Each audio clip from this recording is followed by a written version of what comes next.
कब आएगी, संत साधु बन के विचरूं।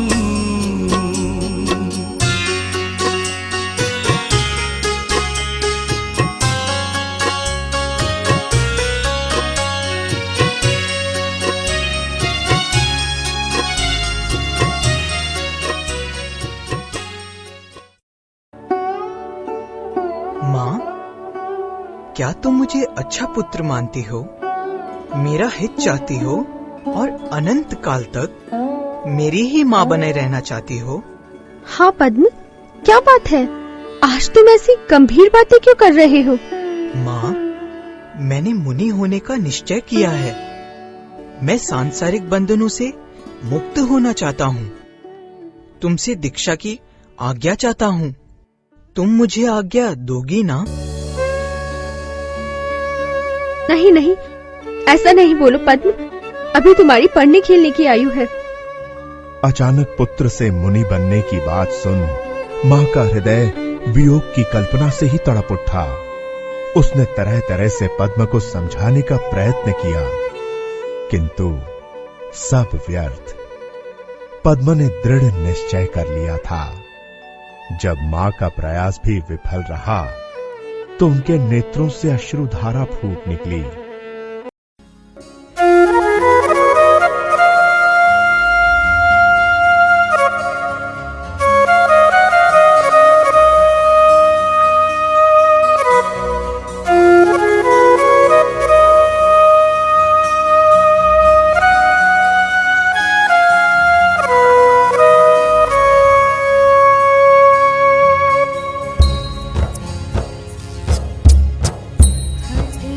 जो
भी सेठानी को देखने लगे।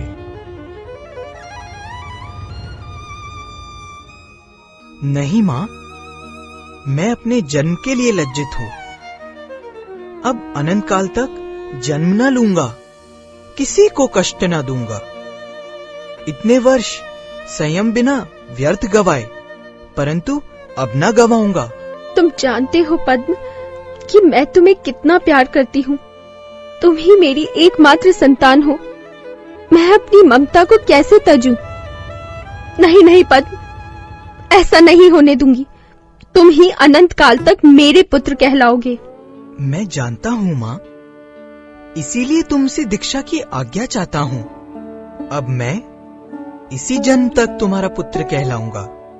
मैं प्रतिज्ञा करता हूँ कि अब किसी और को अपनी माँ नहीं बनाऊंगा। अतः अब तुम अपनी ममता को मेरी राह में न लाओ माँ। तुम्ही ने तो मुझे शिक्षा दी है। पर ऐसा संभव कैसे? पद्म का निश्चय गलत तो नहीं, और फिर माँ का मोह पुत्र को रोक रहा है। वियोग के डर से मैं स्वार्थी बन रही हूँ। धिक्कार है मेरा मोह, जो सन्मार्ग पर चलने वाले पुत्र के सुख में ही बाधा बन रहा है। कौन कहता है कि मैं रोती हूँ? अरे इन मोही पुत्र की सिंह गर्जना से मोही माँ का मोह नेत्र पथ से बहकर पुत्र के पथ को प्रक्षालित कर रहा है। फिर ये आंसू क्यों गिर रहे हैं? ये आंसू नहीं, जन्म मृत्यु को जीतने वाले पुत्र पर दोनों नेत्रों से जल भरकर महामस्तकाभिषेक कर रही हूँ। और सुनो पद्म, तुम्हें मेरी ममता की सौगंध, तुम अनंत काल तक मेरे ही पुत्र रहोगे। जाओ, मैं तुम्हें भवनाशिनी चैनेश्वरी दीक्षा की सहर्ष अनुमति प्रदान करती हूँ। ठीक है माँ, मैं जानता था तुम अवश्य अनुमति दोगी।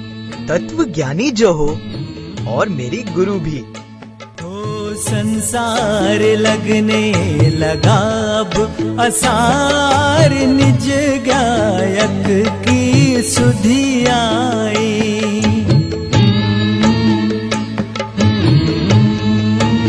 हो संसार लगने लगा अब असार। 11 वर्ष की आयु में पद्म ने आचार्य जिनचंद्र से दीक्षा ग्रहण की। अनेक लोगों ने अणुव्रत लिए और अनेक लोग पद्म के वैराग्य से प्रभावित होकर दीक्षित हुए।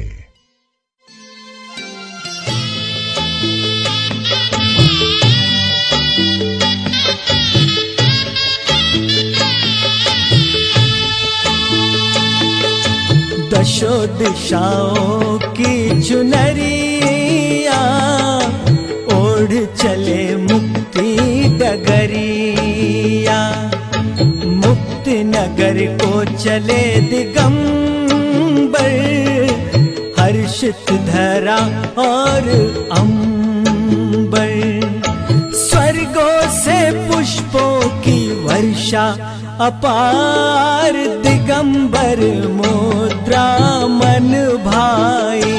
ओ संसार लगने लगा अब असार, निज गायक की सुधि आई।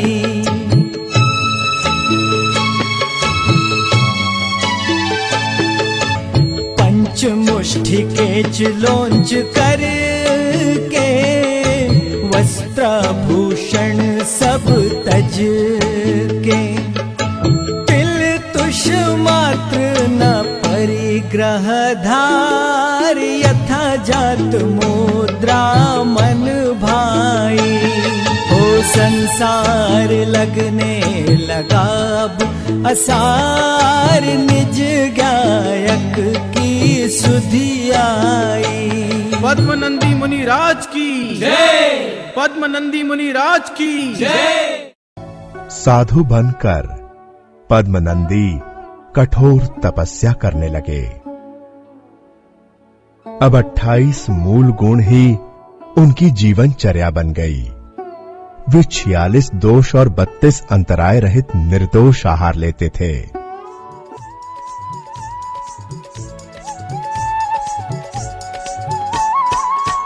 हाथ कमंडल बगल में पिछी है, हाथ कमंडल बगल में पिछी है, मुनिवर पे सारी दुनिया रिझी है, मुनिवर पे सारी दुनिया हे स्वामी, रिझी है। नमोस्तु, नमोस्तु, नमोस्तु, नमोस्तु। गगन दिगंबर मुनिवर आए हैं, मुनिवर मुनिवर आज मेरी कुटिया में आए हैं।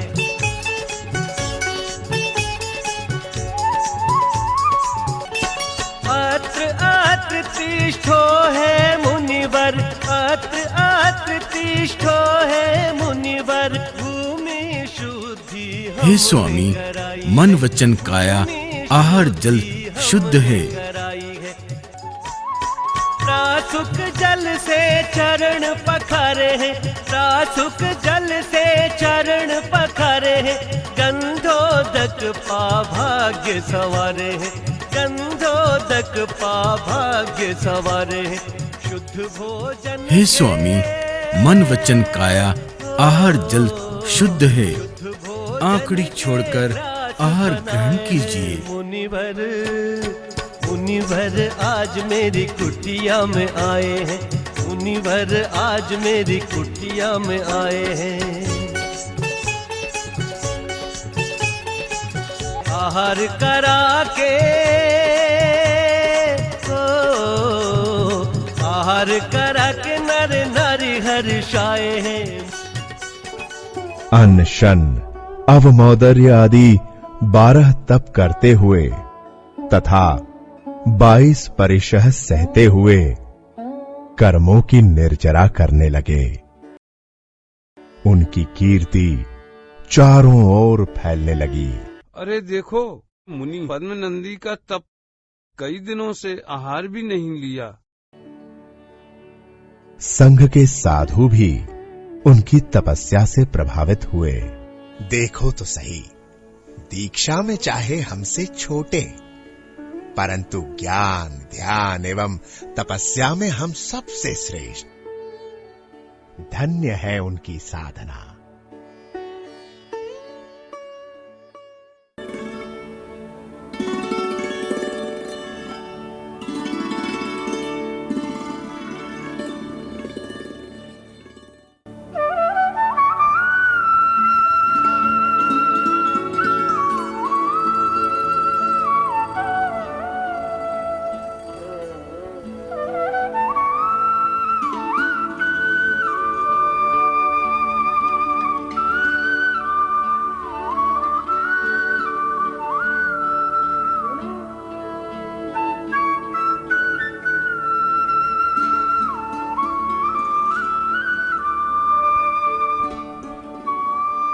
आचार्य जिनचंद्र वृद्ध हो चले थे।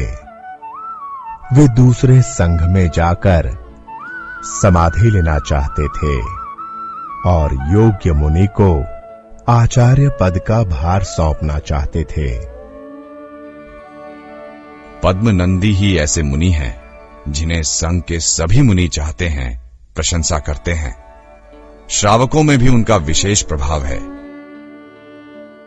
फिर भी उन्होंने संघ के मुनियों से जानकारी ली। मेरे पश्चात इस संघ के आचार्य का पद कौन मुनि संभाल पाएंगे? पद्मनंदी से श्रेष्ठ इस भूतल पर कौन हो सकता है? मैं तुम्हें यह जिन शासन सौंपता हूं, इसकी गरिमा रखना तथा संघस्थ शिष्यों की मोक्ष मार्ग में रक्षा करना तुम्हारा कर्तव्य है। और आचार्य जिनचंद्र 44 वर्षीय पद्म मुनि को चतुर्विध संघ की उपस्थिति में आचार्य पद के रूप में संघ का भार सौंपकर समाधि हेतु प्रस्थान कर गए। आचार्य बनने के बाद उनका यश चारों दिशाओं में फैलने लगा।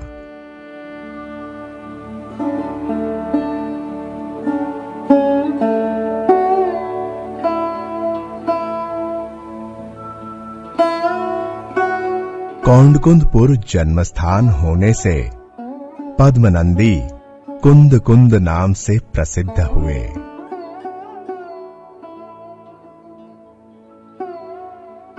एक दिन पल्लव वंश के राजा शिवस्कंद सह परिवार उनके दर्शनार्थ आते हैं। अच्छा हुआ राजा के आग्रह से कुंद कुंद एक दिन और ठहर गए।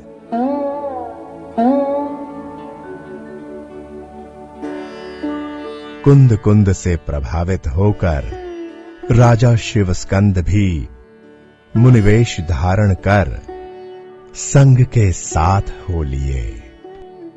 हमें भी राजा के श्रेष्ठ निर्णय का अनुकरण करना चाहिए। अरे ये क्या, मुनि संघ को रोकने वाला ही स्वयं मुनि हो गया, तब संघ को कौन रोकेगा? निर्जन गुफाओं तरुकोटरों में रहते व महीनों निराहार रहने पर भी कुंद कुंद का शरीर स्वर्ण सा रहने लगा।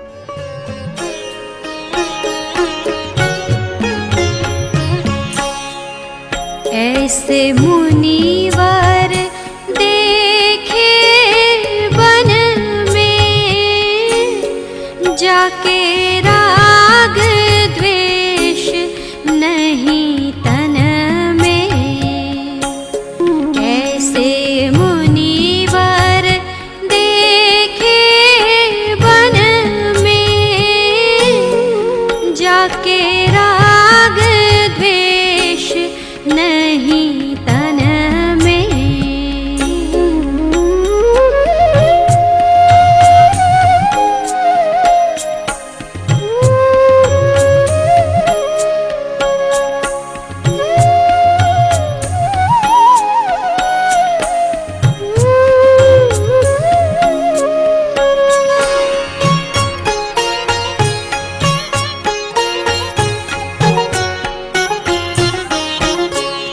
ग्रीष्म ऋतु शिखर के ऊपर, ग्रीष्म ऋतु शिखर के ऊपर, वे तो मगन रहे ध्यानन में।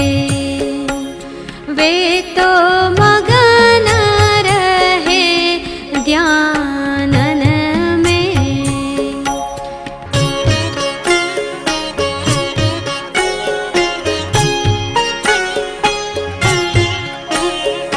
चातुर्मास तरु ताल ठाड़े, चातुर्मास तरु ताल ठाड़े, गुरु बूंद सहे छीन छीन में। गुरु बूंद सहे छीन छीन में। ऐसे मुनिवर देखे वन में, जाके राग द्वेष नहीं तन में।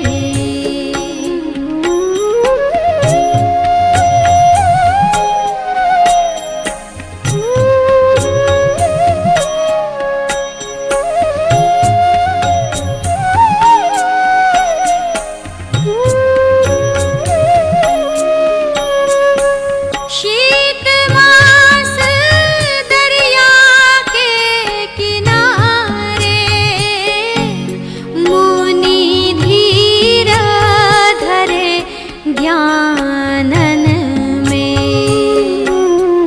मुनि धीर धरे ध्यानन में। ऐसे मुनिवर देखे वन में, जाके राग द्वेष नहीं तन में।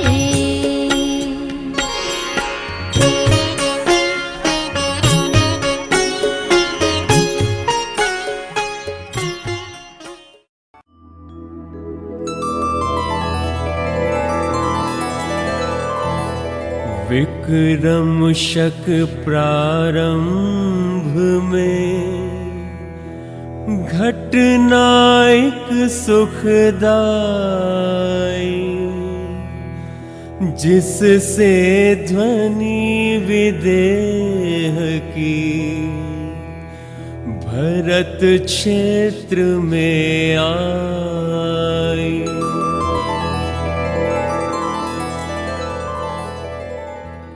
बहुरिद्धि धारी कुंद कुंद मुनि हुए इस काल में।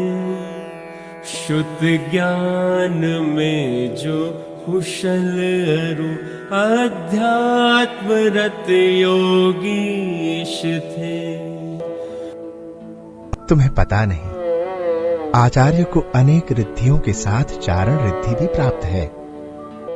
अब वे पृथ्वी से 4 अंगुल ऊपर भी चल सकते हैं। साक्षात श्री जिन विरह की हुई वेदना आचार्य को। हा सिमंदर नाथ का नहीं दर्श है इस क्षेत्र को।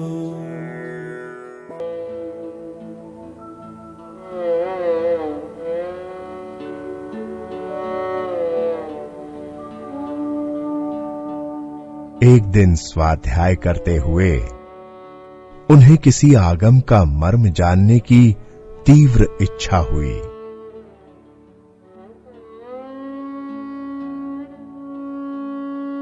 इसका समाधान महाविधेय के तीर्थंकर सीमंधर भगवान ही कर सकते हैं।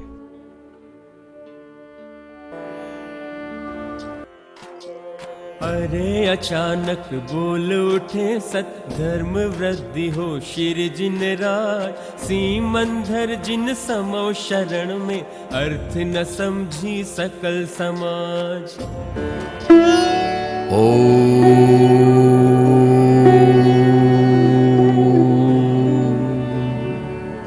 सद्धर्म वृद्धिरस्तु।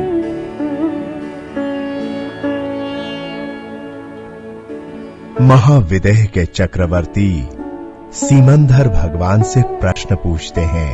भगवान, अचानक ये धर्म वृद्धि किसे दी जा रही है? यहाँ दर्शन करने तो कोई आया ही नहीं।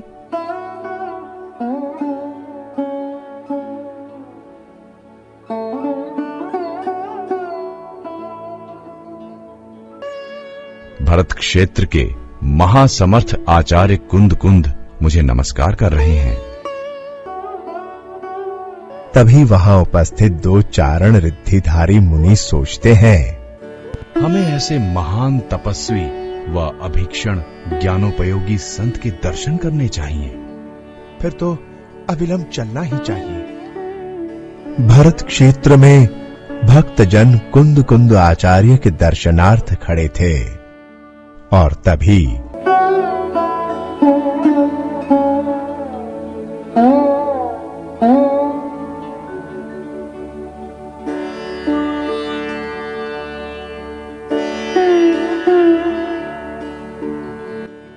ये क्या? आकाश मार्ग से वो कौन सी मानवाकृतियां नीचे आ रही हैं? अरे, ये तो मुनिराज है। हाँ हाँ, शायद चारण रिद्धि मुनि युगल कुंद कुंद आचार्य की गुफा के पास उतर रहे हैं। हमें भी वहीं चलना चाहिए।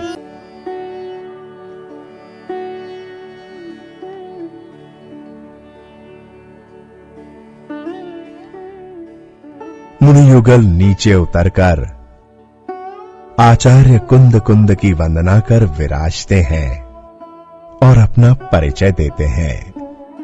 पूज्यपाद गणधर देव की क्या आज्ञा है? आज्ञा जिनकी दासी हो, जो धर्म के गौरव हो, महाविधेय में जिनकी कीर्ति हो, चरित्र की चर्चा हो, उनके लिए क्या आज्ञा हो सकती है? क्या आपको साक्षात तीर्थंकर देव के दर्शन की इच्छा नहीं होती? क्यों नहीं, ये दुर्बलता अभी शेष है। क्यों ना आप भी हमारे साथ चलें? विचार तो उत्तम है। वहां जाकर कुछ शंकाओं का समाधान होगा। आपको चारण रिद्धि तो प्राप्त है ही। आप भी हमारे साथ चलकर सीमंधर भगवान के दिव्य वचनामृत का पान करें।